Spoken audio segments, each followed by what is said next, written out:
Good evening. 2 days ago, a grass fire started in the brush west of Spokane, Washington. Tonight, more than 700 homes are gone. Nearly 65,000 people have been ordered out of their neighborhoods, and not a single one of the 3 fires burning in that county is even 1% contained. But there is a second story running underneath this one. A story about money, about a budget, a line that was cut and then restored barely 4 months ago, and about an election that Spokane County is somehow expected to hold tomorrow while parts of the city are still smoldering.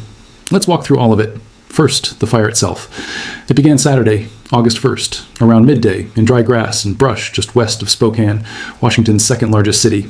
Pushed by wind gusts reaching 44 miles an hour, that fire, now called the Old Trails Fire, ran northeast, crossed the Spokane River, and pushed uphill directly into residential neighborhoods on the north side of the city. 2 more fires broke out in the same region within hours, the Fairview Fire and the Autumn Lane Fire. Together, all 3 are now being managed as the Spokane Complex. That detail about the fire running uphill matters more than it sounds. When a wildfire climbs a slope, the rising heat preheats everything ahead of it. The grass, the fences, the siding on the houses.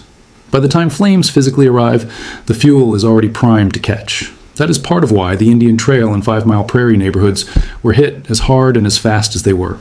Now the numbers, and I want to be precise here, because they have moved every few hours since Saturday. More than 700 structures have been destroyed. That's up from roughly 600 confirmed the day before, and officials expect it to keep climbing. Satellite and aerial damage assessment flights are still being flown, so the current count is a floor, not a ceiling.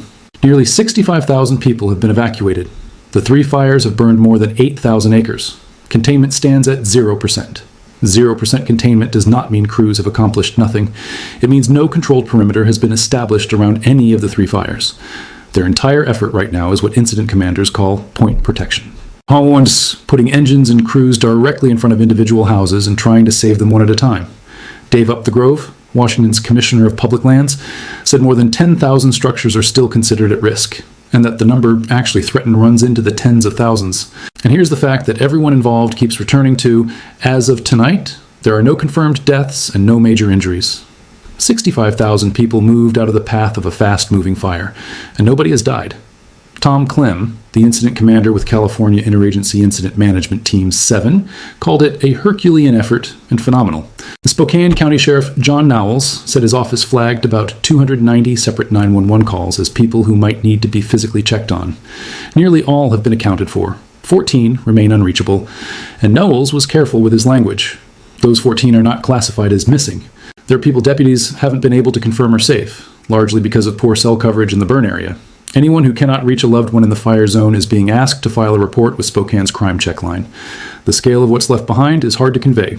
Major General Gent Welsh, the Adjutant General of Washington, and Commander of the state's National Guard, said the affected areas look like a war zone. Spokane Mayor Lisa Brown put it more bluntly, calling this clearly the worst natural disaster in the city's history. She also asked residents for patience. Crews are surveying neighborhoods block by block, and depending on where your property sits, re-entry could take a week. Or several weeks. Zoom out from Spokane, and the picture gets larger still. Up the Grove says 17 major fires are burning across Washington state right now, covering roughly 262,000 acres. Around 5,000 personnel are on the lines statewide. Firefighting resources have arrived from more than a dozen states and from as far away as Australia. The Autumn Lane Fire has been designated the highest priority wildfire in the entire United States, which is why federal crews and aircraft are being routed here first. Senator Maria Cantwell, standing with local and federal officials in Spokane, said flatly that this is the top fire in the nation, and warned the region is not out of danger yet. There's also a smoke story. Spokane had the worst air quality in the country this morning, with an air quality index of 200. Unhealthy for everyone, and especially dangerous for children, older adults, and anyone with heart or lung conditions. Overnight, it briefly spiked to 369, and winds are now shifting from westerly to easterly, which means that smoke is being pushed back across the interior northwest towards Seattle and Portland. Both cities may see air quality that's unhealthy for sensitive groups by tomorrow. One more thing worth flagging, because it's entirely preventable. Fire officials report at least 26 separate incidents of unauthorized drones flying into restricted airspace over these fires. Every time that happens, air tankers and helicopters have to be grounded. Their message was 4 words: if you fly, we can't. 2 people have already been cited by the sheriff's office. Weather-wise, today was the best day crews have had. Winds calmed, the high sat near 80, but that window was closing. Temperatures climbed back into the 90s by Wednesday. Spokane has not seen measurable rainfall since June 28th. And across the inland Northwest, meaningful rain typically doesn't return until October. The Pacific Northwest is in what's being described as its worst fire season in more than 30 years, driven by a warm winter that left vegetation drier than normal and drought conditions that were already in place before Saturday. Now, the second fire, the political one. To understand it, you have to go back to 2021. That year, the Washington legislature unanimously passed House Bill 1168, creating a dedicated account for wildfire response, forest restoration, and community resilience. The commitment was $500 million over 8 years, about $125 million per 2-year budget cycle, to pay for more firefighters and foresters, helicopter upgrades, thinning and prescribed burns across tens of thousands of acres, and grants to help communities harden themselves against fire. For a while, the state roughly kept pace. The account received about $130 million in the 2021-23 budget, and somewhere between $115 and $120 million in 2023-25. Then came the 2025 session and a serious state budget shortfall. Lawmakers cut that wildfire prevention and preparedness funding to $60 million, less than half of what the 2021 law envisioned. In July of last year, standing at a press conference near the Burdoin Fire in the Columbia River Gorge, Commissioner Up the Grove said something that is being replayed constantly this week. His warning was that if the next supplemental budget didn't restore some of that funding, the state would see more fires like the one burning behind him, larger fires that would cost taxpayers far more on the back end. Governor Bob Ferguson, standing beside him, stopped short of calling for the money to be restored and instead thanked the legislature for what it had provided. Here's the part that makes the timing so uncomfortable. Up the Grove went on to call restoring that $60 million his number one priority for the 2026 legislative session. And he got it. Lawmakers put the money back through the 2026 supplemental budget, Senate Bill 5893, which Ferguson signed, and those funds became available in early April of this year. A second bill, House Bill 2089 from Representative Sean Scott of Seattle, created a dedicated revenue stream for that same wildfire account by redirecting money from a tax preference tied to community banks. It took effect on July 1st, 31 days before the Old Trails fire started. So the money was restored. That's the honest answer. But restored money and reduced risk are not the same thing, and that gap is what state politics is now arguing about.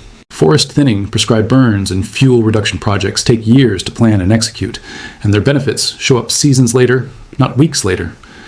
Under the Department of Natural Resources' 20-year forest health plan for eastern Washington, the state and its partners had treated roughly 590,000 acres out of a 25 million acre goal as of last October. Tree thinning work is broadly on pace. The other half of the job, actually consuming the surface fuels through pile or broadcast burning, sits at only 14 to 20% of what's needed. That second number is the one fire scientists worry about most because thinned forests with untreated ground fuel still burn. On the federal side, the politics have been notably cooperative. Ferguson requested a federal emergency declaration on Sunday, covering 6 counties, Spokane, Stevens, Chelan, Okanogan, Yakima, and Ferry, plus 3 tribal nations, the Spokane, Colville, and Yakima. He spoke directly with Homeland Security Secretary Mark Wayne Mullen. Senator Patty Murray did the same. Congressman Michael Baumgartner, a Republican who represents Spokane, said publicly that he was in the room with the Democratic governor, Senator Cantwell, the mayor, and the sheriff when the call was made, and praised the bipartisan handling of it. FEMA has already authorized federal funds toward firefighting costs on the Old Trails fire. And Ferguson says the agency began moving resources into Washington before the broader request was even approved. Search and rescue, debris removal, medical supplies, temporary shelter, and emergency generators. Longer-term recovery aid is still being negotiated. And there is history hanging over this. After the 2020 fire season, a federal disaster request from Washington's then governor was delayed before being granted, which is exactly why state officials this week have been so publicly emphatic that cooperation is going well so far. Which brings us to tomorrow, because on Tuesday, August 4th, Spokane County is holding a primary election. On the ballot, 4 Washington Supreme Court positions. The 5th congressional district race with 12 candidates, state legislative seats across central Spokane, Spokane Valley, northwest Spokane County, and northeastern Washington, the county auditor's office, a Spokane Transit Authority measure, and a library district proposition. Washington votes by mail, which means thousands of ballots were sitting in mailboxes and on kitchen counters inside the evacuation zones when the fire came through. Election officials are improvising. The drop box at the Indian Trail Library, in one of the hardest hit neighborhoods, sits inside an evacuation zone and has been closed. Staff plan to retrieve its contents with a fire department escort. Voters whose ballots burned or were left behind can print a replacement at Vote WA. Gov, or request one from the county elections office. Other drop boxes across the county stay open until 8 p.m. Spokane County Auditor Vicki Dalton, who said about half of voters typically wait until the final days to return ballots, expects turnout in the evacuation areas to be lower than normal, possibly enough to be impactful in close races.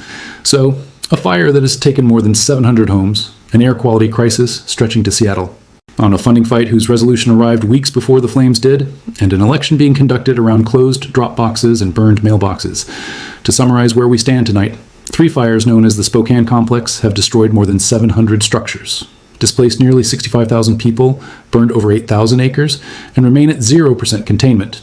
No deaths or major injuries confirmed, 14 people still unaccounted for but not classified as missing, 17 major fires burning statewide across 262,000 acres, a state of emergency and a statewide burn ban in effect through September 30th, a federal emergency declaration requested, and federal resources already moving. Heat returning by Wednesday with no rain in the forecast. We'll keep following this. If you or someone you know has been affected, official updates are coming through Washington State Emergency Management and the Spokane County channels, and anyone wanting to help displaced families can reach their local American Red Cross chapter. We'll bring you more as it develops.